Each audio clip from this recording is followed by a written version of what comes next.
नमस्कार दोस्तों, मैं सरिता। स्वागत है आपका आपके अपने चैनल मैं तुलसी में। सावन मास के पावन अवसर पर भगवान शिव की पूजा का विशेष महत्व होता है, लेकिन व्रत तब तक पूर्ण नहीं माना जाता जब तक शिव व्रत कथा का श्रवण न किया जाए। यह कथा भक्त की आस्था और पुण्य को कई गुना बढ़ा देती है। सावन माह भगवान शिव की भक्ति के लिए अत्यंत शुभ और फलदायी माना जाता है।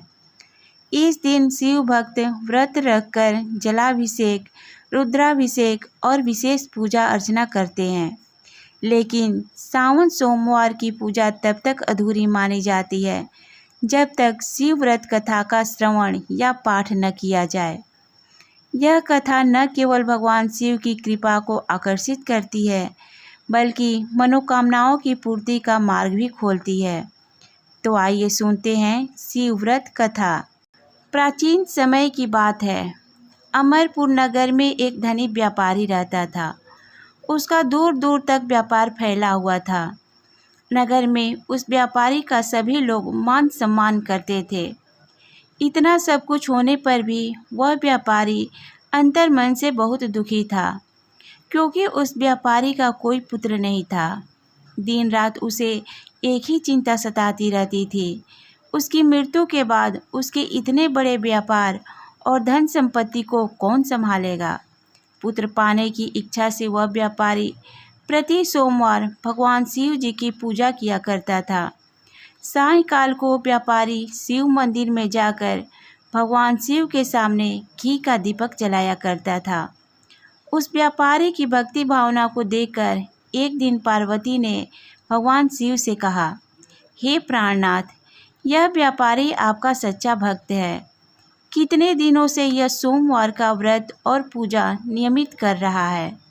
भगवान, आप इस व्यापारी की मनोकामना अवश्य पूर्ण करें।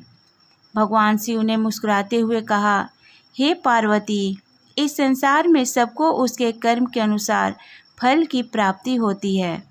प्राणी जैसा कर्म करते हैं उन्हें वैसा ही फल प्राप्त होता है। इसके बावजूद पार्वती जी नहीं मानी।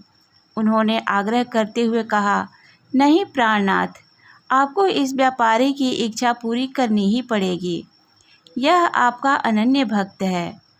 प्रति सोमवार आपका विधिवत व्रत रखता है और पूजा अर्चना के बाद आपको भोग लगाकर एक समय भोजन ग्रहण करता है। आपको इसे पुत्र प्राप्ति का वरदान देना ही होगा। पार्वती जी का इतना आग्रह देखकर भगवान शिव ने कहा, तुम्हारे आग्रह करने पर मैं इस व्यापारी को पुत्र प्राप्ति का वरदान देता हूँ, लेकिन इसका पुत्र 16 वर्ष से अधिक जीवित नहीं रहेगा।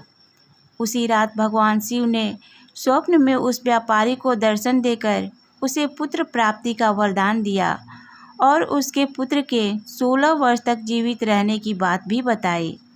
भगवान के वरदान से व्यापारी को खुशी तो हुई, लेकिन पुत्र की अल्पायु की चिंता ने उस खुशी को नष्ट कर दिया।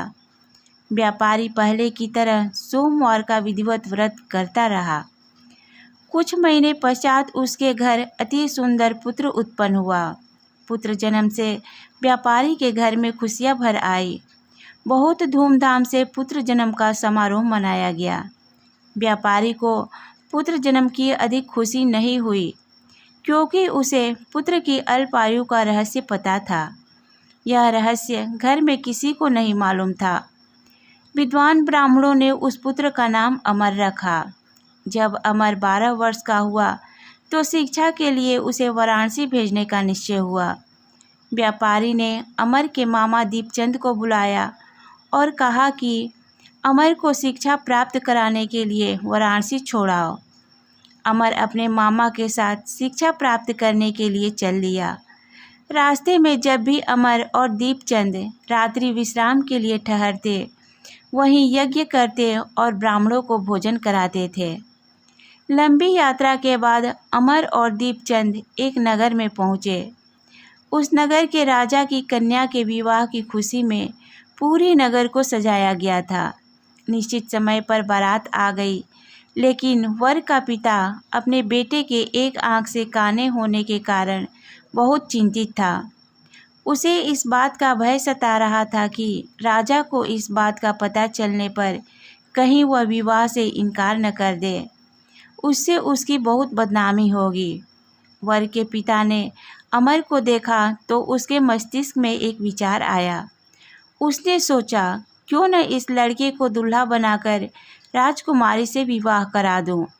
विवाह के बाद इसको धन देकर विदा कर दूंगा और राजकुमारी को अपने नगर ले जाऊंगा। वर के पिता ने इसी संबंध में अमर और दीपचंद से बात की। दीपचंद ने धन मिलने के लालच में वर के पिता की बात स्वीकार कर ली। अमर को दूल्हे के वस्त्र पहनाकर राजकुमारी चंद्रिका से विवाह करा दिया गया। राजा ने बहुत सा धन देकर राजकुमारी को विदा किया। अमर जब लौट रहा था तो सच छिपा नहीं सका और उसने राजकुमारी की ओढ़नी पर लिख दिया, राजकुमारी चंद्रिका, तुम्हारा विवाह मेरे साथ हुआ था। मैं तो वाराणसी में शिक्षा प्राप्त करने जा रहा हूँ। अब तुम्हें जिस युवक की पत्नी बनना पड़ेगा वह कान्हा है। जब राजकुमारी ने अपनी ओढ़नी पर लिखा हुआ पढ़ा तो उसने काने लड़के के साथ जाने से इनकार कर दिया। राजा ने सब बातें जानकर राजकुमारी को महल में रख लिया। उधर अमर अपने मामा दीपचंद के साथ वाराणसी पहुंच गया। अमर ने गुरुकुल में पढ़ना शुरू कर दिया। जब अमर की आयु 16 वर्ष पूरी हुई तो उसने एक यज्ञ किया। यज्ञ की समाप्ति पर ब्राह्मणों को भोजन कराया और खूब अन्न वस्त्र दान किए। रात को अमर अपने शयन कक्ष में सो गया। शिव के वरदान के अनुसार शयनावस्था में ही अमर के प्राण पखेरु उड़ गए। सूर्योदय पर मामा अमर को मृत देखकर रोने पीटने लगा। आसपास के लोग भी एकत्र होकर दुख प्रकट करने लगे। मामा के रोने विलाप करने के स्वर समीप से गुजरते हुए भगवान शिव और माता पार्वती ने भी सुना। पार्वती जी ने भगवान से कहा, प्राणनाथ, मुझसे इसके रोने का स्वर सहन नहीं हो रहे। आप इस व्यक्ति के कष्ट अवश्य दूर करें। भगवान शिव ने पार्वती जी के साथ अदृश्य रूप में समीप जाकर अमर को देखा तो पार्वती जी से बोले, पार्वती, यह तो वही व्यापारी का पुत्र है। मैंने इसे 16 वर्ष की आयु का वरदान दिया था। इसकी आयु तो पूरी हो गई।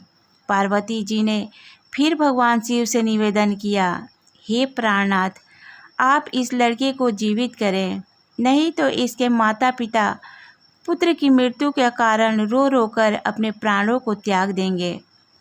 इस लड़के का पिता तो आपका परम भक्त है। वर्षों से सोमवार का व्रत करते हुए आपको भोग लगा रहा है। पार्वती के आग्रह करने पर भगवान शिव ने उस लड़के को जीवित होने का वरदान दिया और कुछ ही पल में वह जीवित होकर उठ बैठा। शिक्षा समाप्त होने के बाद अमर अपने मामा के साथ अपने नगर की ओर चल दिया। दोनों चलते हुए उसी नगर में पहुँचे जहाँ अमर का विवाह हुआ था। उस नगर में भी अमर ने यज्ञ का आयोजन किया। समीप से गुजरते हुए नगर के राजा ने यज्ञ का आयोजन देखा। राजा ने अमर को तुरंत पहचान लिया।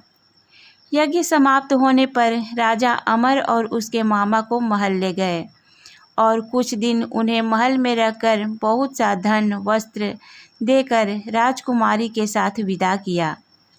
रास्ते में सुरक्षा के लिए राजा ने बहुत से सैनिकों को भी साथ भेजा।